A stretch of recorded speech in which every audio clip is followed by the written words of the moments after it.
estás? Muy bien. ¿Cómo llegaste tú a España y empezaste a bailar aquí en este país? Yo con 16 años vi un concurso en la tele, que era la Eurovisión de los jóvenes bailarines, y España presentó una coreografía Arraigo de Víctor Ullate. Me encantó tanto el estilo que le dije a mis padres, el año que viene me voy para España. ¿Entras en la escuela o directamente a la compañía? No, en la escuela. En la escuela. Sí, porque Víctor quería que tomase su estilo, como venía de la ópera. Estuvimos en la compañía, empezamos con Giselle. Ok. La primera Giselle que hicimos en el 90 o 91. Eso es. ¡Wow! ¡Qué época!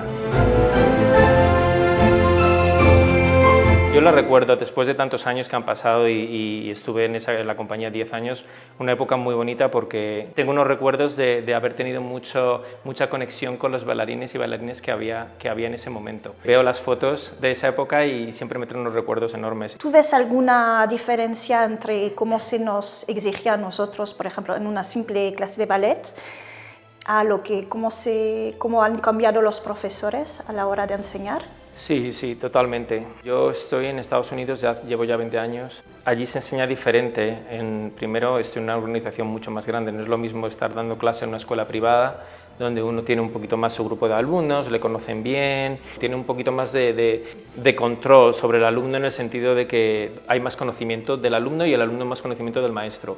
En una organización como es el American Ballet Theatre o el JKO School que tenemos, hay que estar muy cuidadoso porque los bailarines y los alumnos ahora mismo tienen mucho más derechos que antes. Yo pienso que ahora mismo todos los maestros están mucho más concienciados, cuidando el bienestar personal, físico y psíquico. La palabra, la manera de enfocarse, la manera de corregir, afecta mucho a la psicología de un bailarín y sobre todo de un alumno que es tan joven. Entonces yo pienso que en la época donde nosotros nos formamos se pensaba más en el resultado, la disciplina ya no es tan fuerte, se está intentando llegar a un balance que no solo uno cree bailarines, pero que cree bailarines con una mente sana. Es un poquito la palma arriba, eso es. No es clásico, sería aquí, aquí, ahora estamos un poco más en presentación. Glisse, retengo y por ejemplo, para un joven bailarín ya ha acabado sus estudios y quiere buscar trabajo, ¿tendrías algunos consejos? ¿Cómo destacar dentro de una clase a la hora que te vean, que te miren? Ahora mismo que estamos en un mundo donde la técnica se explota mucho, se ha perdido un poquito lo que estaba pidiendo antes en la variación, un poquito más el arte. Entonces, cuando estamos haciendo audiciones y cuando hay niños de audiciones, muchas veces todos tienen unas piernas preciosas, unos pies preciosos, unas extensiones increíbles, piruetas, todos pueden girar muy bien, pero lo que llama la atención es la personalidad. Bueno, y algunos de nosotros teníamos una cosa que es el pánico al escenario, al momento de salir. ¿A ti alguna vez te ha pasado? ¿Cómo lo has tratado?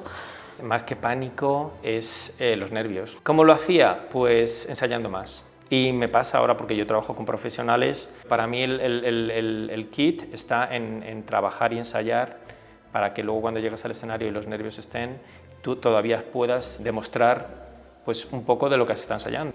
En Estados Unidos no sé, pero nosotros, o sea, en la Ópera de París ya tienen coach profesionales que justamente van a trabajar eso con ellos para que estén más tranquilos a la hora de salir, que sepan cómo controlar todo.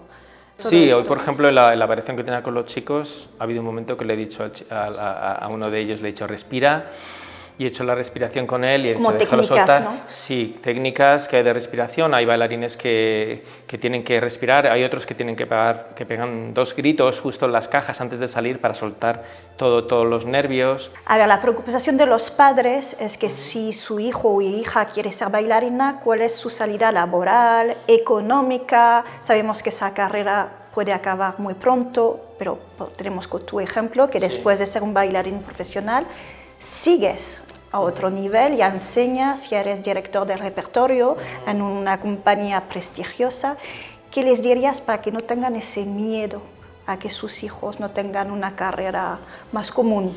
Es un poco complicado, porque bueno, yo no soy padre, pero me puedo poner en la situación de los padres, de que quieren lo mejor para su hijo y algunos están muy acostumbrados a tener esa estabilidad de decir, no, es que si va a ser doctor va a ganar dinero, si va a ser ingeniero va a ganar dinero, pero bueno, no todos los ingenieros viven de la ingeniería o todos los médicos viven de ser médicos. El problema es que El que te salga un hijo bailarín y que quiera bailar es muy complicado quitárselo de la cabeza porque es por vocación. Lo que yo aconsejaría a los padres primero es que se asesoren bien, que vean si el niño tiene cualidades de verdad, potencial. Es que no todos los bailarines tienen que llegar a ser bailarines profesionales, o no todos los bailarines tienen que bailar en la mejor compañía del mundo. La mayoría de los niños que han estudiado ballet suelen ser exitosos en lo que hacen, porque son muy perfeccionistas. Yo pienso que hay que asesorarse, pero no cortarle las alas.